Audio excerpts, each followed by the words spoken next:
I am so glad to finally get to talk in public about how Tim Owen ruined my life. It all started back in 2004 when we had just finished experience as missionary candidates, our first attempt at home service. And it had kind of exploded on us, and we were at the end of it, and it wasn't going anywhere. We weren't getting any closer to the mission field, and we knew that. And so we quit our secular jobs, and we just told our boss that we quit them. And from that meeting, we drove home. As we're pulling in the garage, cell phone rings, and I don't recognize the 406 area code. And so I flip the phone open, and there's this guy on the other end of the phone going, "Hey, this is Tim Owen, the DS in Rocky Mountain District, and let me tell you all these stories about churches and communities of 25 people that are 200 people strong, and I'm sure you can do the same thing if you come on out." And I'm going, "Man, that's great. Where's Montana?"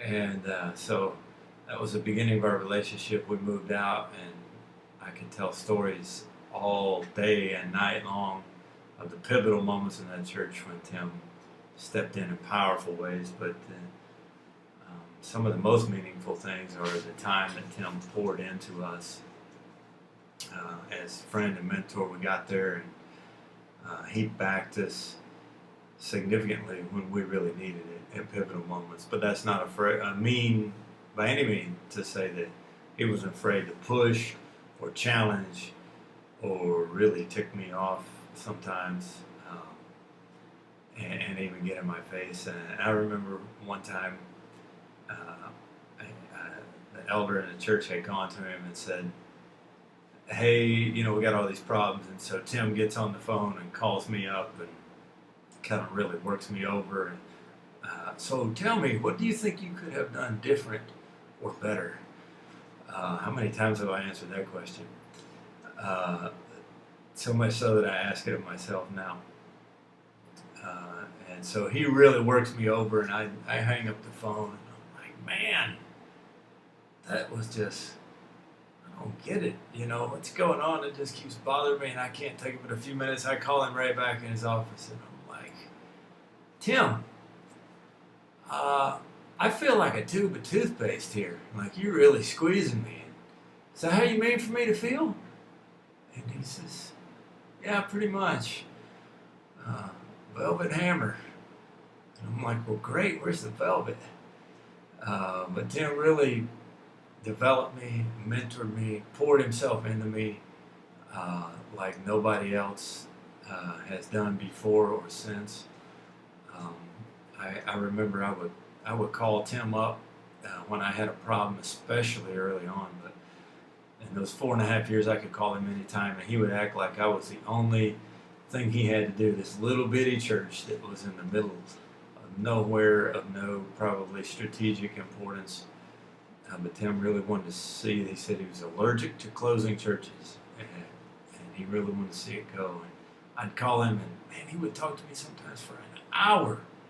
And I remember one time we had to have been on the phone at least an hour.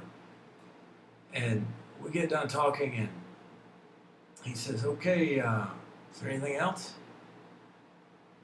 Anything else? Don't you mean you have 50 some other churches to take care of, or you're on the board of Crown College, or you're developing a strategic partnership with Mexico, or any one of the 1,000 other things you have to do? Anything else? Like, we could talk for another hour if I really wanted to." And that was our relationship for 4.5 years. Any problem, I could email him, and I was sending these big, long, enormous emails. I just have to process all this stuff. Young 30-year-old pastor in my first full-time pastorate, trying to figure this whole mess out in a church that I think the attendance record said had been on the climb for like 10, 12 years before that. And here I am, just completely over my head, and I could call Tim anytime, and he would ask me, "Well, have you tried the pause principle? Have you had a pause principle conversation? What could you have done different or better?" And I'd have to answer those questions, but he always did it in such an amazing, loving, gracious way. When I learned almost everything I know about ministry from him. What I didn't learn from my dad, I learned from Tim Owen. As a matter of fact, Tim Owen is second only to my father in my spiritual and professional development. He taught me how to minister grace because times when I failed significantly, seriously, he ministered grace to me in love. And there's just not enough that I can say about Tim, especially in 7 minutes, of how much he changed our life.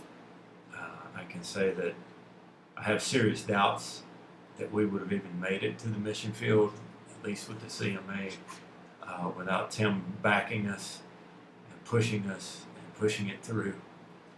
And I'm pretty certain we wouldn't have been able to make it through the first term without what he taught me. I know that anything that happens that God uses us to do here in Central America has Tim Owen's fingerprints all over it, because he taught us so much and mentored us so much. I remember one time I called him and I talked to him for probably a half hour, 45 minutes. I mean, it was a long time. I talked to him about some problem that had just come up, and he says, "Okay, is that about it?" And I'm thinking, "Yeah, that's about it, you know." And he says, "Well, I'm on the ski slope here. I'm on vacation with my family. I'll probably get back to them then." And I'm thinking, why did you take my call? You're on the ski slope with your family on vacation? He took my call and again acted like he just had nothing else to do but solve my problems. I called him up one time. 2 men came into my office and got into a big argument. And I didn't know what to do, so I just called Tim up, put him on speakerphone, set the phone on the desk, and let him solve it. Because he was just always there for us in so many ways and taught me so many things. I remember one time he and I got into a fight about something, and I was just sick to my stomach and sick about it. And I called him up, or he called me the next day and says, at home, calls me in the morning and says, "You know, I let fear control me in that conversation. I was wrong." And that conversation put me on about a 2-year journey of examining fear in my own life and how I let it control me. And there was one time when we had a tragedy in our church, and a young man, 17 years old, died. And after the whole big event was over, and I think I was laying in bed, late, like 8 in the morning, and again, my wife comes in with the phone and says, "It's Tim Owen." "Whoa, better wake up." And Tim says, "So how you doing?" I said, "Oh, not too good." "Well, what you thinking about?" "Well, I don't know what the legal consequences are going to be from all of this." And he didn't say, "What could you have done different or better?" He probably bit his tongue off, but didn't say that. And there was plenty I could have done different or better. And instead, Tim says, "Well, don't worry about it. We got umbrella policies on top of umbrella policies. That's what insurance is for. Worry about something else." And he taught me that. And he taught me how to pray and say things like, "God, this is your problem."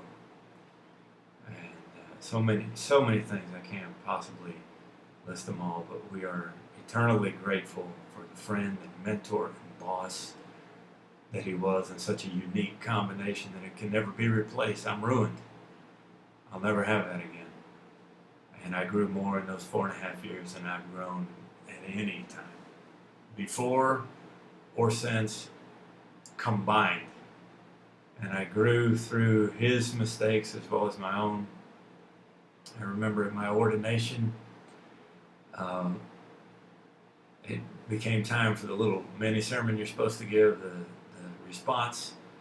And Tim says, "Okay, now you can come up and give your response." And I look at him like, "Me?" And I think he was thinking like my turn, but I'm thinking, "What are you talking about?"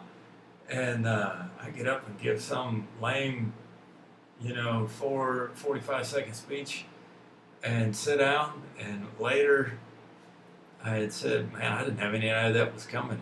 And Tim came up to me and said, "I think that was my fault that you didn't know about that." And I can't imagine too many people, much less district superintendents, that would own it like that and take the responsibility instead of saying, "Well, you should have read the material, you should have known," or even something joking / sarcastic about, "Well, we'll have to take this ordination away." But instead, Richard, I think it was my fault that you didn't know about that. And I learned I could be myself in ministry, and even myself when I'm preaching, and so much so that I'll never be the same.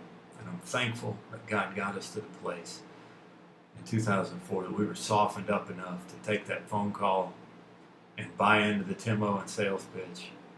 I think if we hadn't gotten softened up by all the pounding we took before that, we might not have been ready to take that phone call and ready to move out and buy into the Tim Owen sales job and have our lives changed and be ruined.